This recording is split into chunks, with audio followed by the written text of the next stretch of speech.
Hello friend, સ્વાગત છે આપનું મારા રસોડાના કાઠિયાવાડી સ્વાદમાં. હું ભાવનાબેન રાઠોડ. ઉકળતા પાણીમાં 1 કપ ચણાનો લોટ ઉમેરી અને આજે એક નવી સ્વાદિષ્ટ વેરાયટી બનાવવાની છે. ચણાનો લોટ મિક્સિંગ બાઉલમાં લઈ લેશું અને ચણાના લોટ સાથે થોડા મસાલા કરી લેશું. સ્વાદ પ્રમાણે મીઠું, ચપટી જેટલી હળદર, અડધી ચમચી લાલ મરચું, અડધી ચમચી ધાણા જીરું પાવડર, ચપટી જેટલો અજમો હાથેથી ચોળીને ઉમેરી દેશું જેથી એકદમ સરસ ફ્લેવર આવી જાય, અને 1 ચમચી તેલ ઉમેરશું. બધો જ મસાલો લોટ સાથે સારી રીતે મિક્સ કરી લેશું. બેસનની કોઈ પણ વેરાયટી બનાવતા હોય અજમો ખાસ ઉમેરવો. થોડો અજમો ઉમેરશો ને એટલે વેરાયટીનો સ્વાદ સરસ આવશે, સાથે પચવામાં પણ હળવું રહેશે. બધો મસાલો લોટ સાથે સરસ મિક્સ કરી લીધો. થોડું થોડું પાણી ઉમેરતા લોટ બાંધી લેશું. ચણાના લોટમાં ક્યારેય પણ એકી સાથે પાણી નહીં ઉમેરી દેવાનું. 1 કપ લોટ સાથે માત્ર 2 થી 3 ચમચી જેટલા જ પાણીની જરૂર પડશે.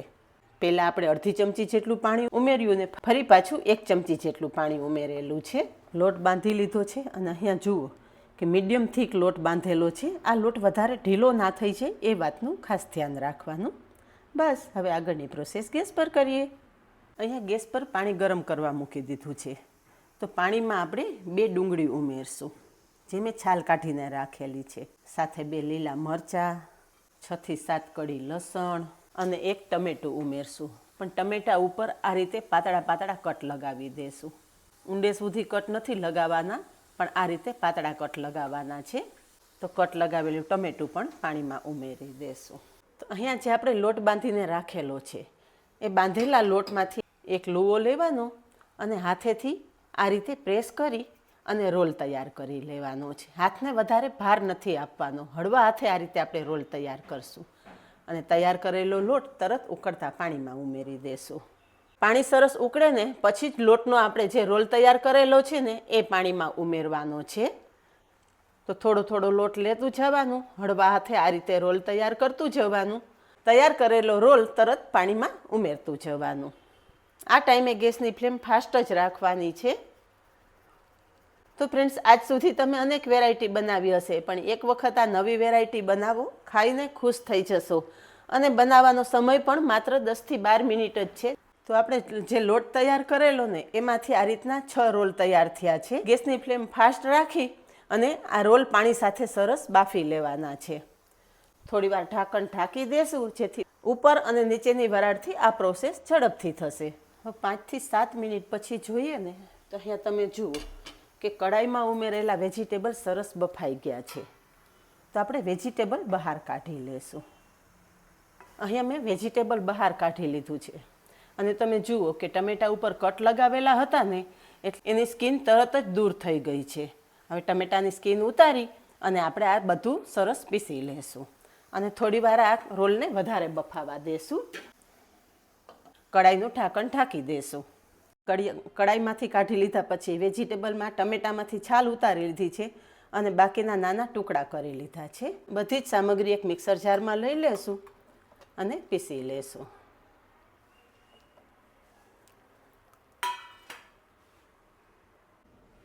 અહીંયા બધું સરસ પીસી અને એકદમ સ્મૂથ પેસ્ટ તૈયાર કરી લીધી છે. તો અહીંયા જુઓ બફાયા પછી રોલ એકદમ સરસ ફૂલી પણ ગયા છે.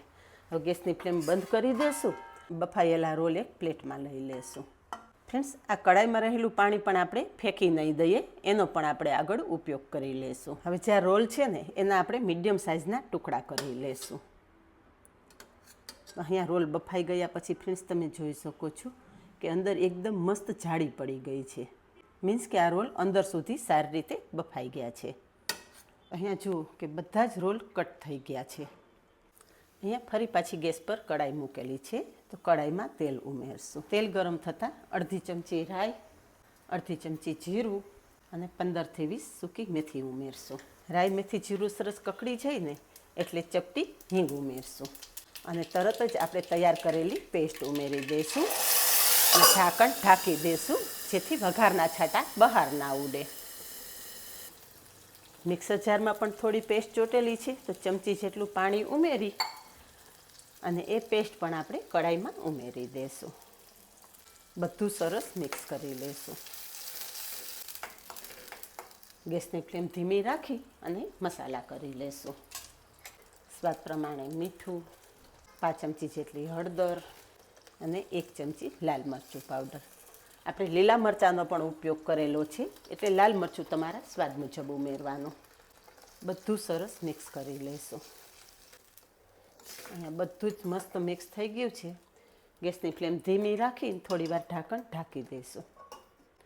એકાદી મિનિટ પછી ઢાંકણ ખોલીને જોઈએ ને તો અહીંયા તમે જુઓ કે ગ્રેવી મસ્ત તૈયાર થઈ ગઈ છે. બધા જ વેજીટેબલ બાફીને લીધેલા, એટલે ગ્રેવી બનતા વધારે સમય ના લાગે. બધું સરસ મિક્સ કરી લીધા પછી જે આપણે રોલ બાફેલું પાણી બચાવીને રાખેલું છે ને એ પાણી ઉમેરી દઈશું. કારણ કે આ પાણીમાં પણ એકદમ મસ્ત બધો ટેસ્ટ આવી ગયો હોય છે, એટલે આ પાણીને પણ વેસ્ટ ગણીને ફેંકી નથી દેવાનું. એની સાથે વધારે આપણે 2 ચમચી જેટલું પાણી ઉમેરશું. હવે ગેસની ફ્લેમ થોડી ફાસ્ટ કરશું, જેથી ગ્રેવી ઝડપથી તૈયાર થઈ જાય. અહીંયા એકાદી મિનિટ પછી જોઈએ ને તો ગ્રેવી સરસ ઉકળવા માંડી છે. તો જે આપણે રોલ કટ કરીને રાખેલા છે ને એ બધા જ રોલ આપણે ગ્રેવીમાં ઉમેરી દઈશું અને હળવા હાથે મિક્સ કરી દઈશું.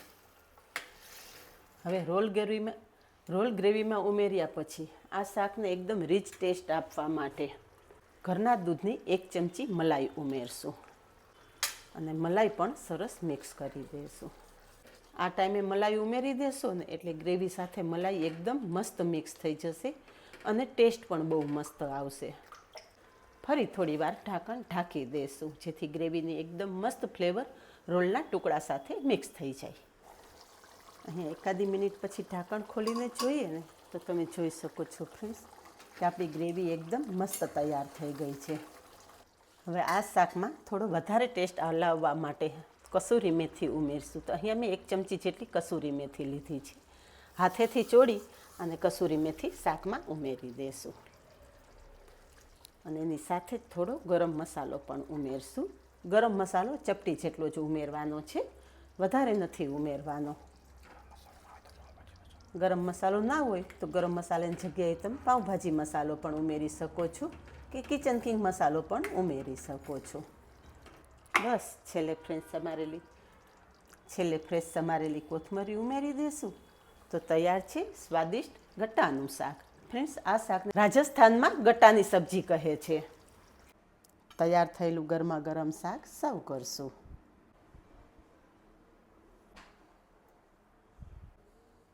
થોડી કોથમરીથી ગાર્નિશ કરશું.